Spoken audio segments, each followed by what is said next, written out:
So I'm going to talk about some of the methods we're developing right now, as well as one of our collaborative projects that will be on a system that should be familiar to some of you.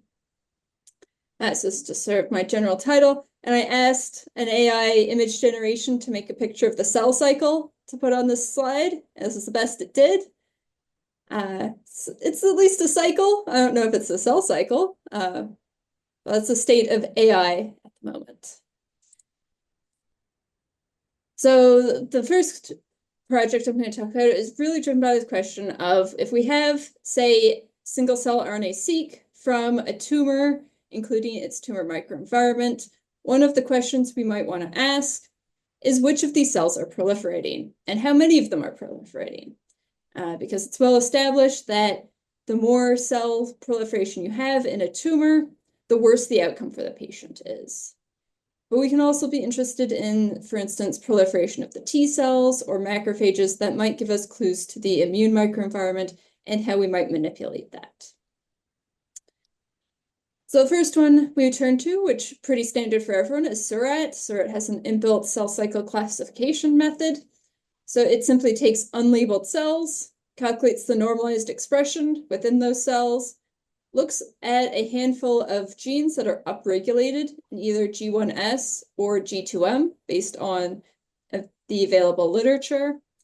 It calculates the average expression of those genes in each cell, and then uses a threshold of 1 to say everything that has a score higher than 1 is proliferating, and whichever out of the G2M or G1S scores is highest, that's what cell cycle phase this is.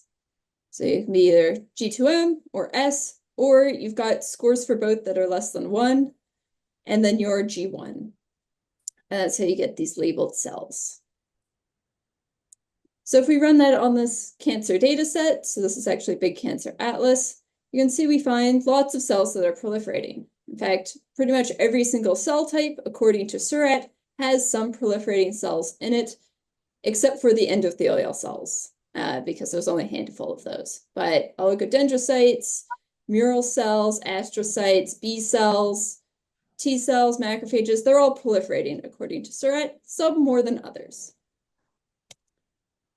Prior to SURAT, the way we did cell cycle classification was this method called Cyclone, where they took some training data, so some data that were synchronized single cells that were then subject to single-cell RNA-seq, then looked at those cells in those different categories where we had the ground truth labels, and then identified pairs of genes where the order in their overall expression in different stages was different. So we might have CDC45 is more highly expressed than UHRF1 in G1S, but in G2M it's reversed. And CD45 is now more lowly expressed compared to UHRF1. So they go through this train data, find several hundred of these individual pairs that can distinguish cell cycle stage. You then take your unlabeled cells, look at which order the genes are for each of these discordant pairs, calculate how many are in favor of a particular cell cycle phase compared to what you expect by random chance. And then if you get a score of greater than 0.5, you get classified as G1. If greater than 50%, a score of 0.5 for G1, and same for G2M. And if you're neither of those, you get classified as S using Cyclone. And that's how you get your labeled cells. So if you do that on this cancer data set, you get sort of this random scatter of cells proliferating everywhere with no sort of rhyme or reason to it. There's no like clustered area of highly proliferating cells, just everything is cycling to some degree. We were unsatisfied with both of these answers, so we developed CycleMix. So here we take our unlabeled cells in our normalized expression, just like in SURAT, but unlike SURAT, we include both up and down regulated genes for each cell cycle phase. We then calculate the weighted average of the expression of these genes, weighted by whether they're up or down regulated in that cell cycle phase. From there, we get these scores for each cell in each cell cycle phase, and we fit a multinomial Gaussian distribution. So we have 3 Gaussian distributions that get fit to this data. And we take those cells that are classified as belonging to the Gaussian distribution with the highest mean as being within that cell cycle phase. So this lets us define an adaptive threshold specific to that data set for a cell cycle score that's sufficiently high to get classified as cycling. So we did that for both G1S cells and G2M cells. If any cells classified to both G1S and G2M, then we rescale the scores for both G1S and G2M and take the highest of those rescaled scores as the classification for that cell. And then we get our labeled cells at the end. So here's what we get with this same cancer data set using CycleMix. So here you can see we have, similar to Suret, we have these patches of cells that are highly proliferating, but then lots of the other cell types are not proliferating, according to CycleMix. So specifically the B cells and the oligodendrocytes are not cycling at all, according to CycleMix, whereas in Suret, many of these cells were classified as cycling. So what should we believe, right? So we've got these 3 different tools that give us 3 different answers. CycleMix and Suret seem to somewhat agree with each other, at least in these regions where it's very dense with cycling cells. And then we have cyclone that doesn't seem to agree with either Suret or CycleMix.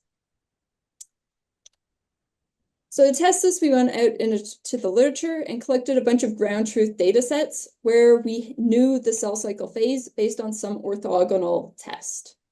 So here we've got 3 sets of data that were from synchronized cells. So these are cells grown in the dish. We throw on a drug that prevents them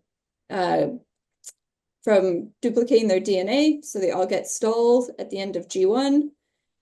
And then you release them and they go through the cell cycle synchronized, and you can sort out, sample those cells at certain times and get cells at different cell cycle stage.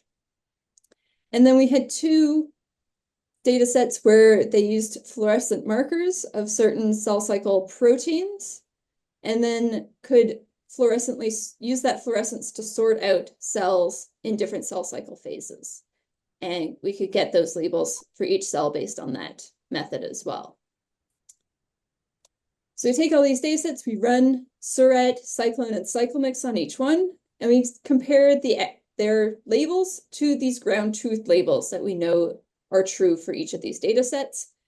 And somewhat surprisingly, we find Cyclone is the best performer across all of these data sets, followed by CycleMix, and Suret pulling in at the rear as the worst performer overall. And in a couple data sets, Suret was not significantly better than just randomly guessing, whereas CycleMix and Cyclone seem to perform at least better than random chance, and Cyclone was the best performer in most of the data sets. We then looked at why Suret in particular was making so many mistakes. And the main thing we find is that Suret has very high false positive rate for calling cells as being in G2M when they're actually not, when they're either in G1 or they're in S. In some cases, like 90% of the G1 and S cells were classified as G2M by Suret.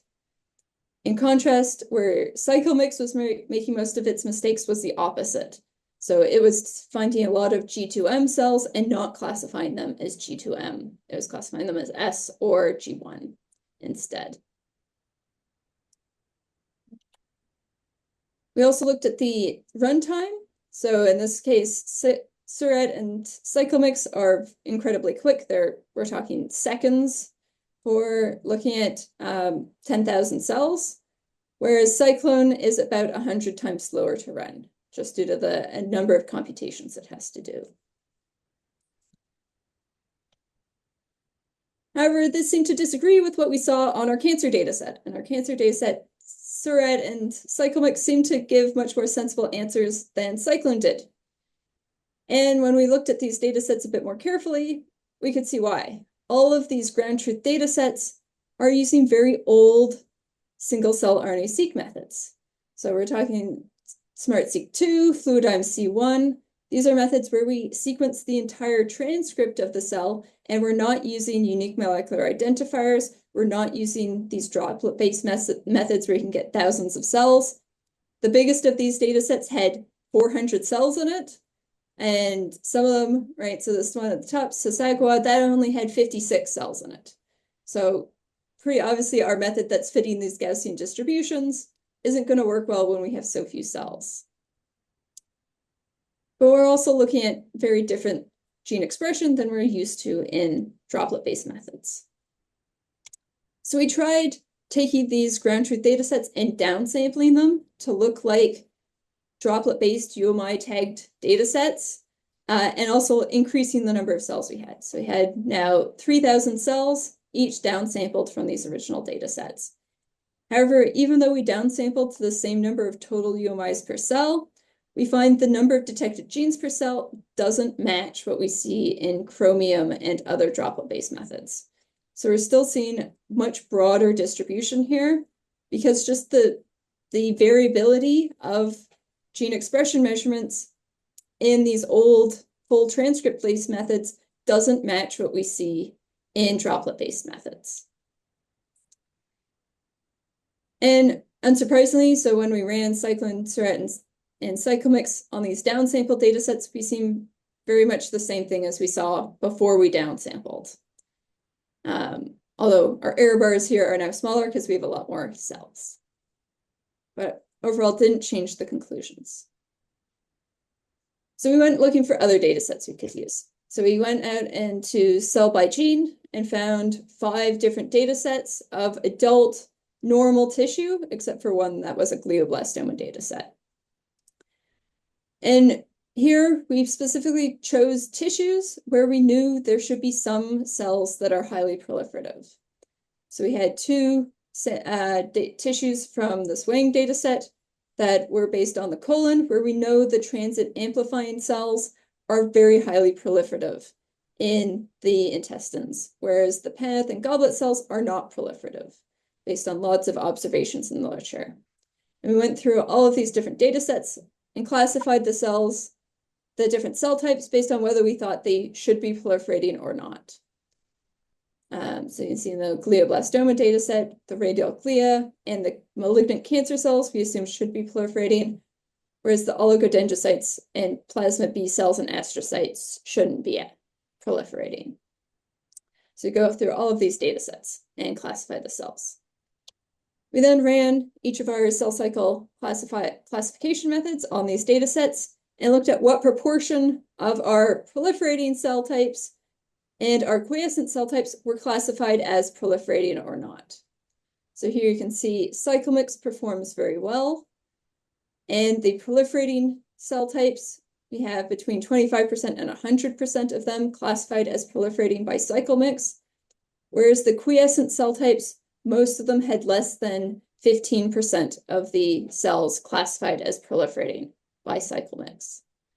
Cyclone is all over the place, some going up, some going down, just generally doesn't perform consistently at all. Surratt did perform in the right direction, but you can see even those quiescent cell types that really shouldn't be proliferating, Surratt consistently over-annotates them as being proliferating, and we have up to like 50% of the cells in these quiescent cell types being labeled as proliferating by Surratt. Here we were relying on cell type labels. So we wanted to find a method to try and score these methods that didn't rely on those cell type labels. So here what we did was we looked at each cell that was labeled as G2M, looked at its 50 nearest neighbors in lower dimensional space, and then asked what proportion of those neighbors were also G2M cells, under the assumption that if cells are highly proliferating, they should be clustering together in our lower dimensional space because they're highly proliferating. and are expressing a lot of these similar genes. And we did the same thing for S cells as well. And you can see cyclomix has very high purity, so our G2M cells are really clustering together very well with cyclomix, less so for S cells. Whereas for cyclone and suret, neither the G2M nor S cells cluster together particularly well. We have a lot of cells that are just sort of scattered throughout gene expression space that are getting labeled as G2M.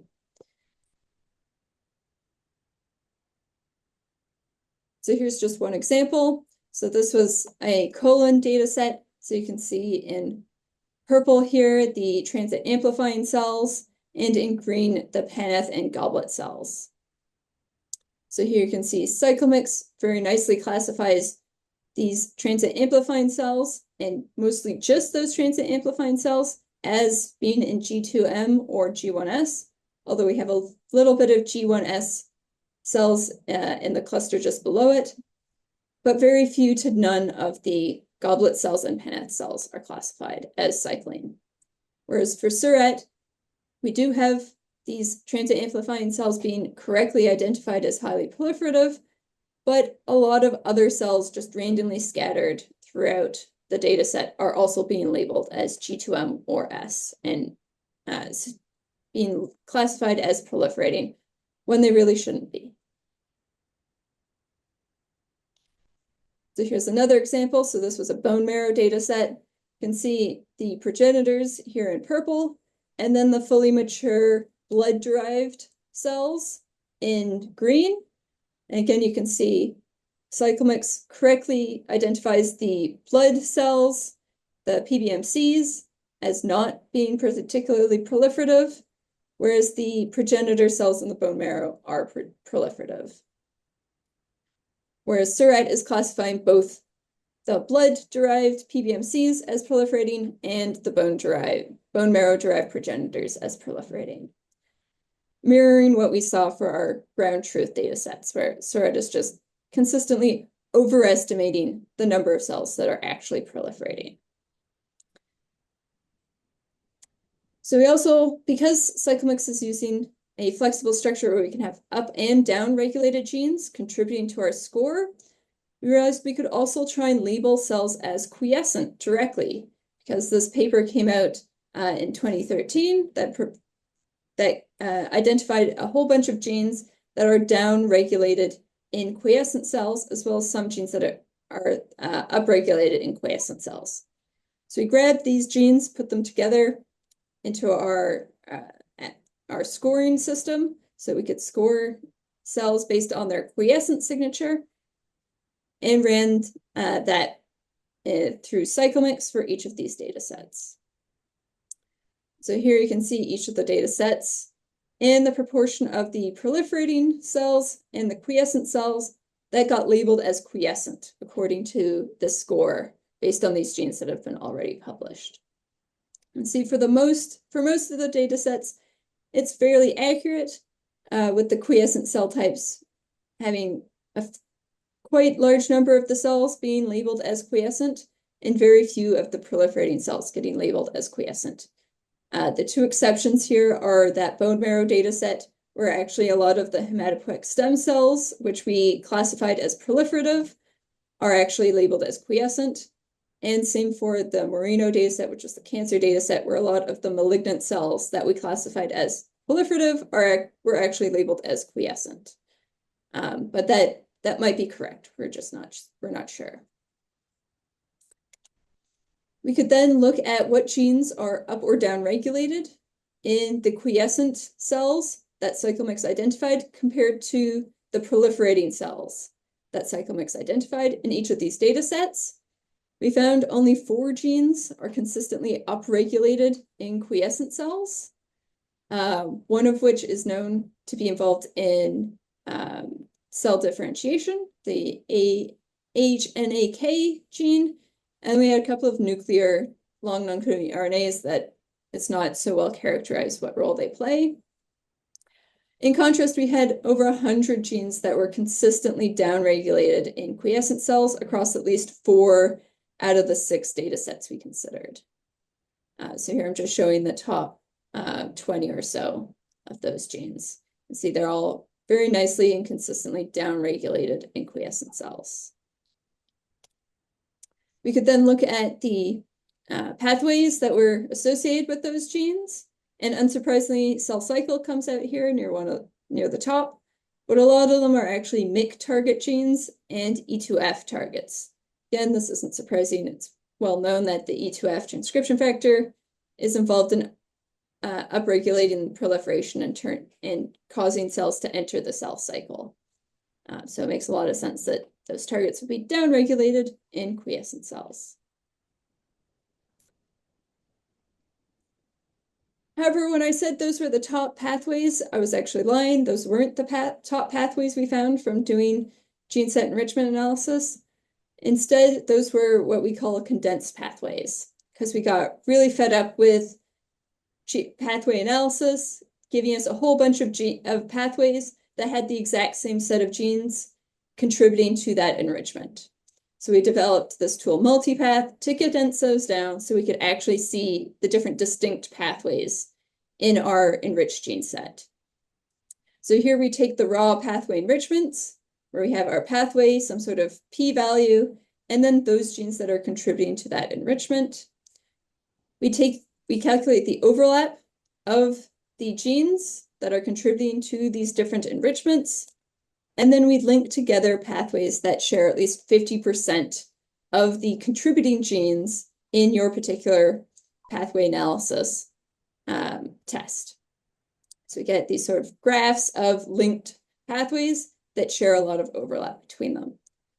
We then take each of those groups of linked pathways and pick the most representative pathway amongst them to represent that whole group, instead of keeping each one of those pathways separately. So here we have these 4 pathways, and we picked interferon response to represent that group. And here's another group, and maybe we pick cytokine signaling to represent that group. And now we get a much shorter list of condensed pathways, typically going from 1 to 200 significantly enriched pathways to about 30 condensed pathways after we do this. So looking at this example case of quiescent genes across these data sets, when we did uncondensed pathways, these were the top 9 pathways we find. And you can see a lot of these are highly related to each other, right? So we have G2M checkpoint, cell cycle, mitosis, M phase, anaphase, and metaphase, right? Those are all super related to each other. So when we run multipath on this, it actually finds that these are the top pathways after condensing down. And see, we have much more diversity in our pathways now. And to understand sort of what it did, so it found that mRNA splicing and chromosome organization were actually the same set of genes contributing to them in our particular test. So they became just chromosome organization in our condensed pathways. Whereas anaphase, metaphase, M phase, mitosis, cell cycle, and G2M checkpoint, those all got condensed down into simply the cell cycle in our condensed pathways. And this lets us find a few more distinct processes going on, such as DNA geometric change, DNA replication, and mTOR signaling that we wouldn't have seen before unless we looked down, 250 significantly enriched pathways. So we also, using cyclomix, looked at regressing out the cell cycle, because sometimes we don't want to look at the differences between G1 and M phase cells. So Surratt also has a correction that's based on the quantitative score for each cell. For cyclomix, we just used the classifications of each cell. And to sort of see what this is doing across our data sets, we again looked at the purity of our cells. So we looked at the purity of G2M cells and the purity of proliferating cells. So we find that correcting for cell cycle differences tends to increase slightly the purity of cycling cells. So you tend to get all of your cycling cells sort of clustering together. And in Surratt, you get a little bit of the G2M cells mixing better together with the G1 or S cells. whereas in cyclomix, this difference is very striking. So you get a lot of mixing between G2M and S cells after you do this correction. So here's this as here's the same colon data set. Again, you can see G2M and S cells very distinct, but after correction, they're mixing together.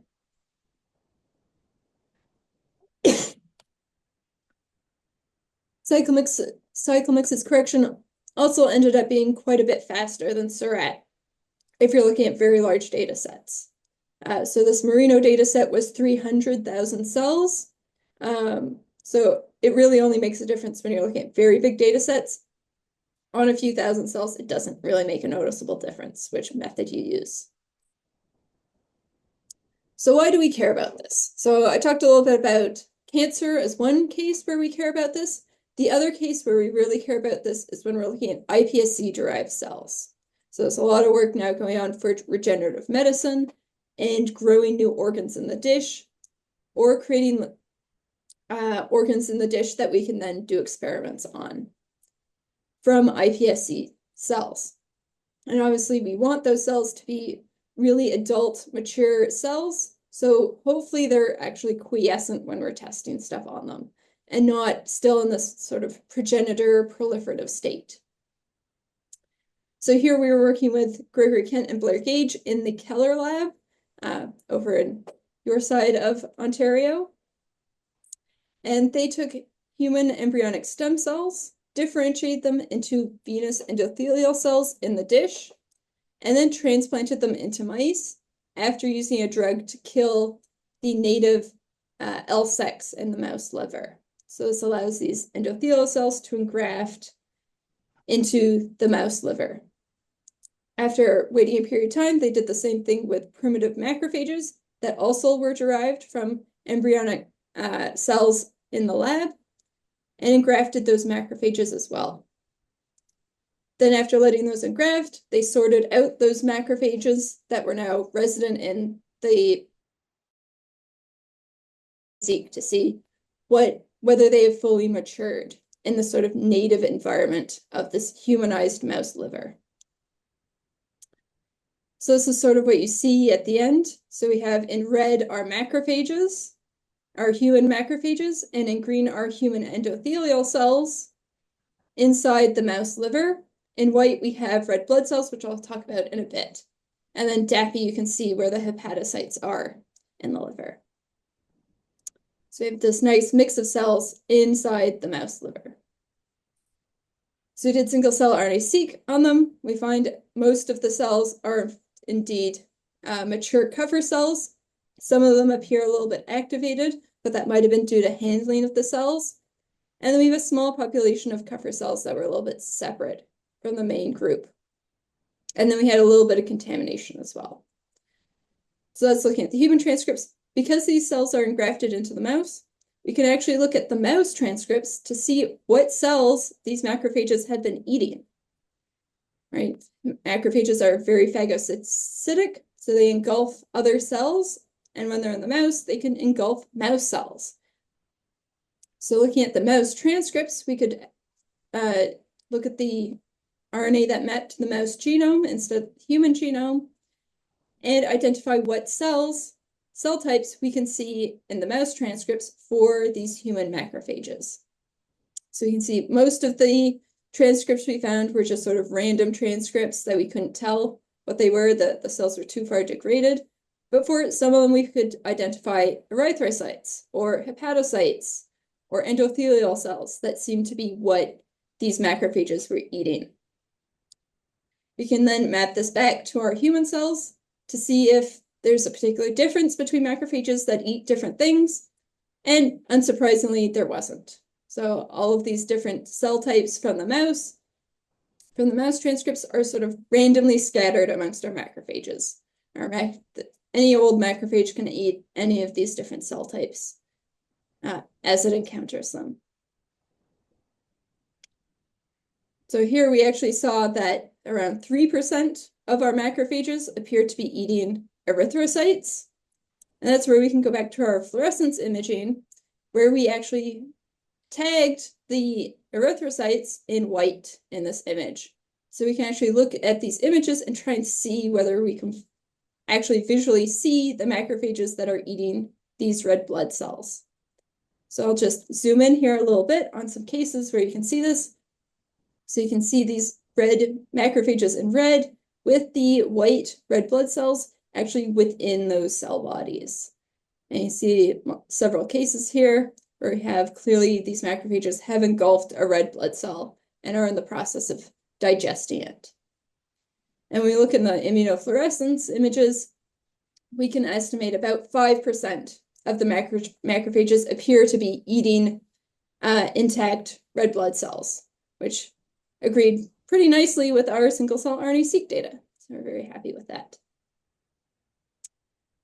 But then, of course, to show that these macrophages are really fully differentiated, it's not good enough to just show function. We also want to show that they're not cycling anymore. They're no longer progenitors. So here we went and used Surat first to do our cell cycle analysis. And here we can see 42% of our macrophages were classified as cycling according to Surat. However, when we use CycleMix instead, we find it's only 3.5%, which is a huge difference. And based on these results, and if we actually look at the marker genes for quiescence, so here the top row are all the top genes that were downregulated in quiescence, and the bottom row, the top genes that were upregulated in quiescence, we can see that, yes, these macrophages are fully mature and most of them are quiescent. And it really is only this 3.5% that are still proliferating, which is pretty expected because the macrophages, the resident macrophages in the liver can replenish themselves. So we did expect some to still be proliferating, but it's definitely not the majority. The majority are fully mature, quiescent, functional macrophages.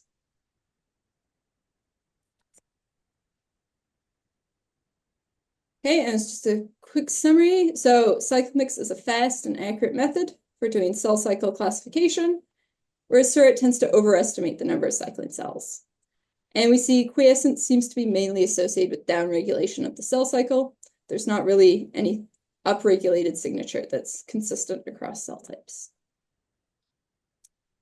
So I have a few more minutes. So I'll just quickly tell you about another story we're working on. This is spatial transcriptomics of biliary atresia. So this is an infant liver disease where the bile ducts don't develop properly and there's no flow of bile from the liver.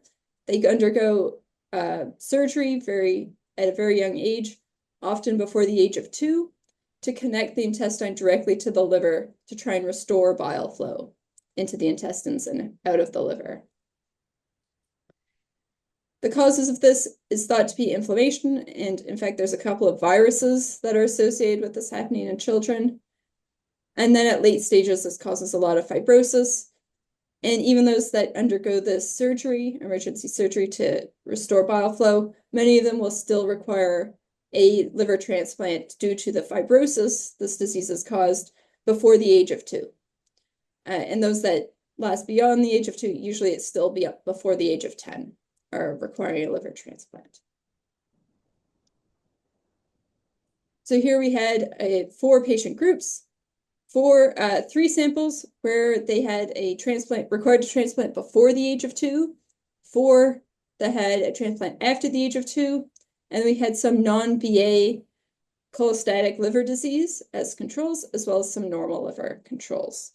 And we did standard Visium spatial transcriptomics. This is our 55 micrometer resolution data, not our beautiful HD Visium data, unfortunately. So we could look at these samples, integrate them together, do some clustering, but this is all pretty standard stuff. So here we find that BA samples have multiple clusters within their scar regions that have slightly different pathways enriched in them, whereas the later transplant patients had only really one cluster representing their scar regions, so it was a lot more simple and less complex than the early patients. We then use cell to location to deconvolve our spots to try and estimate cell type proportions in them. And through that, we could identify the fibrosis associated regions based on expression where we see the hepatic stellate cells. And we can see the hepatocyte regions where you can see high proportions of hepatocytes. And then we can find some cholangiocyte regions as well, where we see high expression of cholangiocyte markers.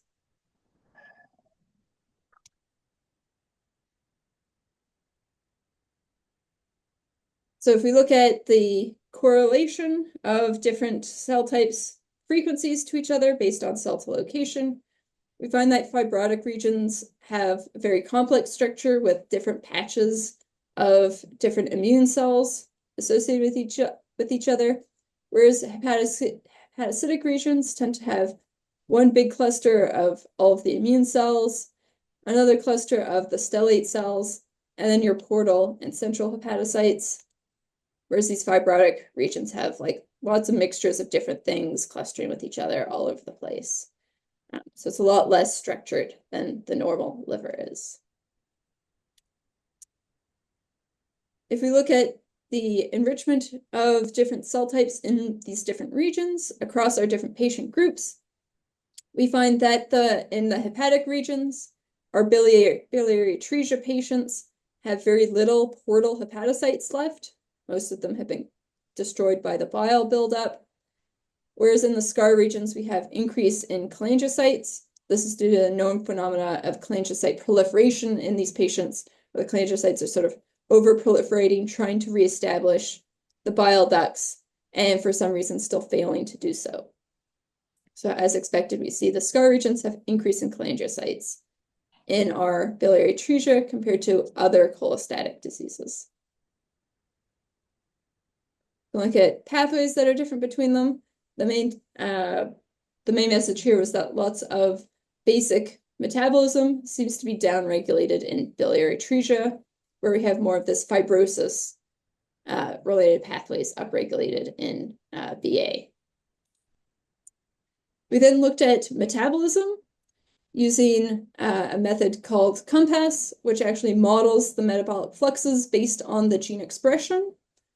And we looked at the fibrotic regions of our different patients.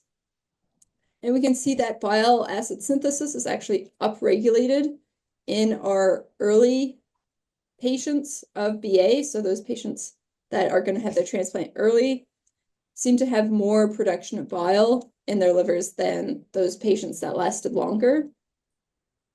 In contrast, we see more glycolysis and gluconeogenesis and a lot of other sort of basic metabolism in the patients that survived longer before needing a liver transplant. So their livers seem to be functioning a little bit more normally. We can also look at zonation. So here we have our one slice of each of our different groups. So we have early patients of BA on the top right, late patients of BA on the bottom right, our disease controls on the bottom left, and our normal liver on the top left. CYP2A1 is a marker of central vein hepatocytes, and CYP2A7 is a marker of portal hepatocytes. So these should normally be anti-correlated with each other because they're located in different regions in the liver. And we can see they're anti-correlated in all of our samples except for our early BA1 patients. Similarly, we can look at the col1A4, so this is collagen, which is involved in the fibrosis. As expected in normal, we don't really have expression of collagen. In our disease control, we have a nice localized collagen expression. Same with our late transplant BA2 patients, but in our early transplant patients, collagen is being produced everywhere, really destroying these livers very quickly, which is why we think they needed a transplant so early on.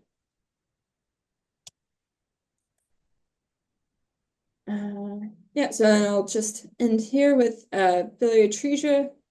Severe biliary atresia seems to be associated with loss of zonation and hepatocyte reprogramming. They have larger, more complex scar regions and have an increase in cholangiocyte expression and bile production compared to other patients.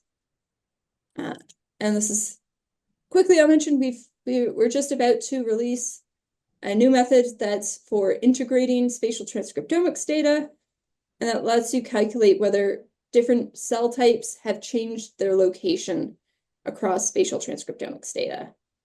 But you'll have to wait for the preprint to hear about that. And just skip forward and thank all the people in my lab, and of course my collaborators, the Taylor lab, who works on BA, and the Keller lab, and Dr. Blair Gage, who's now started his own lab at U Ottawa, as well as all the funders and the tissue donors.